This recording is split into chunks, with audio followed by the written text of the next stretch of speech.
स्वामी समर्थ कथा मोबाईलमुळे झालेले स्वार्थी मित्र. नितीन नावाचा एक तरुण होता. त्याचं आयुष्य मोबाईल भोवतीच फिरत होतं.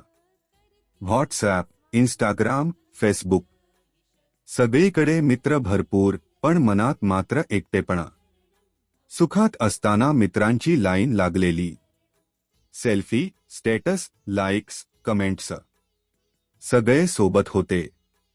पण एक दिवस नितीन अडचणीत सापडला. नोकरी गेली, पैशाची गरज पडली.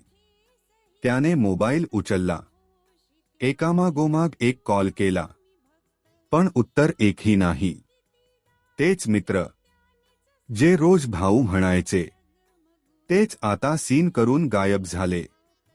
नितीन खचला, रडला आणि शेवटी स्वामी समर्थांच्या मंदिरात गेला. डोळे भरून म्हणाला, स्वामी, माझे सगळे मित्र स्वार्थी निघाले. तेवढ्यात त्याला एक साधा, शांत आवाज ऐकू आला. स्वामी समर्थ म्हणाले, बाळा, मोबाईलवर जे मित्र मिळतात ते सुखापुरते असतात. दुःखात साथ देणारे मोजकेच असतात.